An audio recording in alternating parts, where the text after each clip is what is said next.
बिस्मिल्लाहिर्रहमानिर्रहीम, अस्सलाम वालेकुम guys, welcome back to RKB trading world 2.0। कैसे हैं जी? उम्मीद है फिर होंगे आप जहां भी हो। अल्लाह आपको अपनी हिफ्ज़ मान में रखे।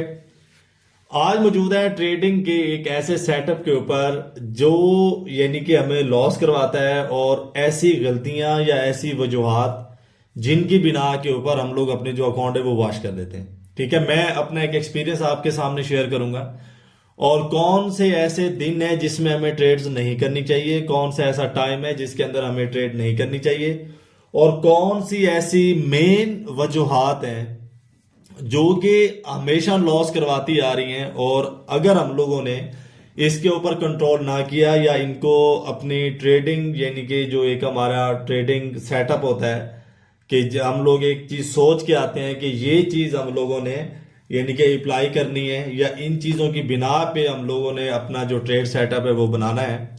अगर इन चार चीजों को हम लोग नहीं करते हैं यानी कि मैनेज नहीं करते हैं, तो हम लोग कभी भी ट्रेडिंग के अंदर कामयाब नहीं हो सकते। ये मेरी बात याद रखिएगा, एक एक्सपीरियंस है मेरा ट्रेडिंग के अंदर। और चैनल को जरूर सब्सक्राइब कर लें अगर आप नए हैं तो। अगर आपने बाइनरी ऑप्शन सीखनी है, बाइनरी ऑप्शन ट्रेडिंग, तो उसके लिए आरकेबी ट्रेडिंग वर्ल्ड जो है वो सर्च करेंगे यूट्यूब के ऊपर, तो टॉप पे आ जाएगा। तो उसको सब्सक्राइब कर लें ताकि आने वाली तमाम इन्फॉर्मेटिव वीडियो सबसे पहले आप तक पहुंचती रहे। देखिए, ट्रेडिंग में इससे पहले की वीडियो लंबी हो जाए, मैं इंशाल्लाह ताला आपको ये चारों रीजन बताता हूं, उसके बाद वीडियो को क्लोज करते हैं। सबसे पहली जो रीजन है ट्रेडिंग के अंदर जो कि लॉस करवाती है, वो ये है कि मार्केट के अंदर सेटअप जो है वो हमारा नहीं होता। ठीक है, और हम लोग ट्रेड प्लेस कर देते हैं। सेटअप कैसे नहीं होता वो मैं आपको समझा देता हूं। मिसाल के तौर पे हम लोग जो है वो ट्रेड प्लेस करते हैं। यहां पे मैं आपको जो है वो लिख के बता देता हूं जो कि हमारे रूल्स हैं, ठीक है, जिनको हमने फॉलो करना है, और ऐसी कौन सी चीजें हैं जिनको हमने मैनेज करना है। ठीक है, नो सेटअप। अब मार्केट के अंदर आपके पास सेटअप नहीं होता और आप लोग ट्रेड प्लेस कर देते हैं। अब सेटअप कैसे नहीं होता, इसका क्या मतलब है वो मैं आपको समझा देता हूं। मिसाल के तौर पे ले लेते हैं कि आज जो है वो संडे है। ठीक है, अब यहां पे बाकी तो मार्केट क्लोज है, जस्ट जो है ये बिटकॉइन का ग्राफ चल रहा है इसके अंदर, बिटकॉइन वेस्ट यूएस डॉलर का। अब यहां पे देखेंगे 4 आवर की एक कैंडल है, यहां पे किसी भी किस्म का सेटअप नहीं बन रहा। जो सेलर्स हैं उनके पास भी जो प्राइस है वो बहुत कमजोर है, जो बायर्स हैं उनके पास भी प्राइस बहुत कमजोर है। अगर यहाँ पे ऐसे में मैं ट्रेड ले लेता हूं, मैं कहता हूं कि बाय करेगी या मैं कहता हूं यहाँ पे सेल करेगी, अभी देखिए मेरे कहने पे तो ये करेगी नहीं। अब इसने क्या करना है कि मार्केट के अंदर मार्केट हमेशा प्राइस को फॉलो करती है। अगर मार्केट ट्रेंडिंग में है यानी कि बाय साइड है, तो मार्केट के अंदर हम लोग अपने बाय साइड के सेटअप बनाते हैं। मार्केट अगर सेल साइड है तो हम लोग अपने सेल साइड के सेटअप बनाते हैं। अगर मार्केट के अंदर प्राइस ही नहीं है, मान के चलते हैं, मैं आपको कैंडल्स बना के समझा देता हूं, ठीक है, तो इंशाल्लाह ताला आपको अच्छे से समझ आ जाएगी। अब यहां पे देखें कि कुछ इस तरीके की यानी कि सेलर्स की कैंडल्स बन रही हैं। ठीक है, उसके बाद कुछ इस तरीके की कैंडल्स बन रही हैं, और उसके बाद फिर 2 कैंडल्स बनती हैं, तो एक बायर्स की आ जाती है, फिर एक सेलर्स की आ जाती है। इसका क्या मतलब है कि मार्केट जो है वो यानी कि रेंज प्राइस के अंदर मूवमेंट कर रही है, मार्केट के अंदर अपना प्राइस है नहीं है।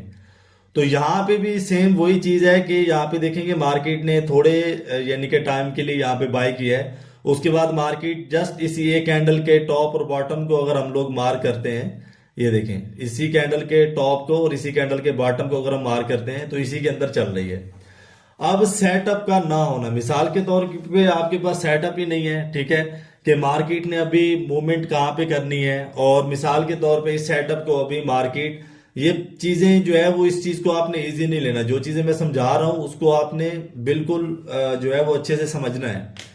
अब मिसाल के तौर पे ये मार्केट का सपोर्ट लेवल है, ठीक है, मार्केट यहाँ पे पहुंचते पहुंचते मिनिमम कोई 1 वीक लगा देगी। ठीक है, एक हफ्ता, एक कैंडल पे भी आ सकती है, एक दिन में भी आ सकती है, लेकिन 4 आवर की हमारी एक कैंडल चल रही है, यहाँ पे आप देख सकते हो। अब यहाँ पे एक हफ्ता लग सकता है। अब हम लोग कहते हैं कि यार एक हफ्ता तो बहुत दूर है, हम लोग क्या करते हैं कि ट्रेड प्लेस सेल साइड का कर देते हैं। मार्केट जा तो वैसे भी सेल साइड रही है, तो क्या हुआ कि मार्केट के अंदर अगर जो पीछे सपोर्ट लेवल है, जो मिनी सपोर्ट है, ठीक है, अगर वो इसको सपोर्ट देते हैं, मार्केट यहाँ से बाय कर देती है, तो हमारा स्टॉप लॉस हिट हो जाएगा। अगर स्टॉप लॉस नहीं लगाया तो जितना भी अकाउंट के अंदर रेवेन्यू पड़ा है वो यहाँ पे आके खत्म हो जाएगा। तो सबसे पहले तो मेरी ये बात याद रखें कि जब तक आपके पास कोई भी मार्केट के अंदर सेटअप ना बन रहा हो, आपने ट्रेड नहीं लेनी, एंट्री नहीं लेनी, अपनी पोजीशन जो है वो इसके अंदर ओपन नहीं करनी। उसके बाद जो दूसरा है वो है मनी मैनेजमेंट का इस्तेमाल ना करना। मनी मैनेजमेंट क्या होता है वो मैं आपको समझा देता हूं। ये जो है वो दूसरी वजह है। पहली वजह थी कि नो सेटअप, उसके बाद जो दूसरी वजह है वो है कि मनी मैनेजमेंट का जो यूज है वो हम लोग इसके अंदर नहीं करते, जिसकी वजह से जो है हमारा लॉस हो जाता है। ठीक है, मनी मैनेजमेंट। अब मनी मैनेजमेंट क्या होता है वो मैं आपको समझा देता हूं। मनी मैनेजमेंट होता है कि मार्केट के अंदर मिसाल के तौर पे लेके चलते हैं कि आपके पास $500 का रेवेन्यू पड़ा है, यानी कि आपके अकाउंट में $500 पड़े हुए हैं। अब आपके अकाउंट में $500 पड़े हैं और आप एक ही ट्रेड के अंदर जो है वो ओपन कर देते हो $500 का ट्रेड। ठीक है, अब ये कि आपके पास कोई भी मनी मैनेजमेंट का प्लान नहीं है, तो इसका मतलब है कि आप एक दिन में, हो सकता है 100 में से 5% है कि आप $1,00,000 भी बना के उठ सको, $10,000 बना लो $500 से, लेकिन 95% चांसेस क्या है कि ये जो आपका $500 है ये जीरो हो जाएगा, उसी एक ही दिन में जीरो हो जाएगा, क्योंकि आपके पास मनी मैनेजमेंट प्लान नहीं है। आपने जो $500 है, $500 में से मिनिमम जो आपने रिस्क लेना है वो $30 का लेना है। ठीक है, या आपने $40 का लेना है। $30 या $40 का आपने रिस्क लेना है, ज्यादा का आपने रिस्क लेना है। यही जो $500 है ये मिनिमम आप एक मंथ भी यूज कर सकते हो, और ये $5 को आप $10,000 पे लेके जा सकते हो। लेकिन आप अगर आप प्लानिंग के साथ चलेंगे, मनी मैनेजमेंट के हिसाब से चलेंगे, अक्सर औकात ऐसा होता है ना कि मार्केट के अंदर हमारे पास जितना रेवेन्यू पड़ा होता है हम लोग सारा लगा देते हैं। मिसाल के तौर पे ये एक हमारा ट्रेड बना हुआ है। अब यहाँ पे हम लोगों ने क्या करना है, यहाँ पे मिसाल के तौर पे हम लोग ट्रेड प्लेस कर देते हैं 0.01 लॉट का। ठीक है, नहीं तो हम लोग मिनी पोजीशन ओपन करते हैं 0.10 की। लेकिन अगर यहीं पे हम लोग 2 लॉट बाय कर लेते हैं, एक बड़ा रिस्क ले लेते हैं, और उसके अंदर क्या है कि बड़ा ही तेजी से हमारा लॉस हो जाना है। अगर प्रॉफिट भी हुआ तो बड़ी तेजी से होगा, लॉस भी हो तो आपको पता है बड़ी लॉट है, बड़ा ही तेजी से होना है। तो ऐसे में मनी मैनेजमेंट का जो है वो आपने इस्तेमाल लाजमी करना है। ठीक है, आपने ज्यादा रिस्क नहीं लेना। मिसाल के तौर पे मैं आपको समझा देता हूं कि अगर आपका स्टॉप लॉस जो है यानी कि $10 का है, तो ज्यादा से ज्यादा अगर आपका $50 या $60 या $70 टारगेट होना चाहिए, या अगर आपका अचीव हो जाता है तो आपको क्या चाहिए कि मार्केट से आप बाहर हो जाएं। ठीक है, अगर $10 रोजाना का मिसाल के तौर पे आप $20, ठीक है, या $10 लॉस कितना कर सकते हैं, $20 या $10 लॉस कर सकते हैं, तो $20 $10 का मतलब है कि 20 या 10 ही होने चाहिए। ऐसा ना हो कि $20 अगर लॉस हो रहे हैं तो आप बोलेंगे यार मैं इसको रिकवर करने के लिए एक और ट्रेड ओपन करता हूं, ताकि जो मेरा $500 है वो इसके अंदर पूरा हो जाए और मैं मार्केट से बाहर हो जाऊंगा। तो ये चीजें भी जो है, ये गलतियां भी मार्केट के अंदर अक्सर औकात हमारा जो अकाउंट है वो वॉश करा देती हैं।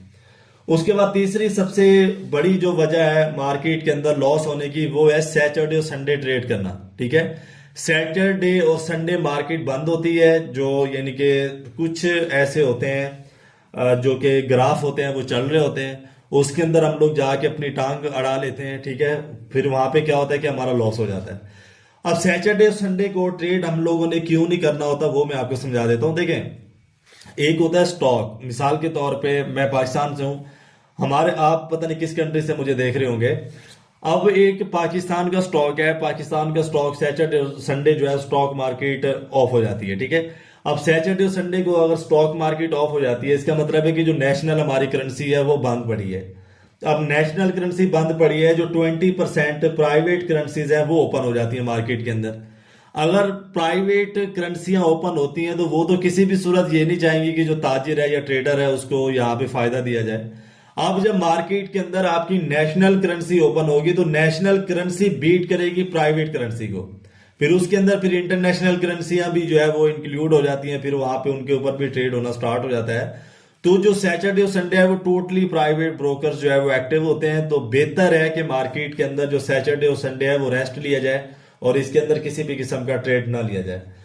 उसके बाद चौथी सबसे जो बड़ी वजह है मार्केट के अंदर, ये सबसे बड़ी वजह है। ठीक है, वो जो 3 वजह हैं ये छोटी वजह हैं, लेकिन अभी जो मैं आपको वजह बताने जा रहा हूं, ये सबसे बड़ी वजह ये है मार्केट के अंदर जो हमारा अकाउंट वाश होते हैं, वो सबसे बड़ी वजह क्या है? इमोशन के ऊपर कंट्रोल ना होना।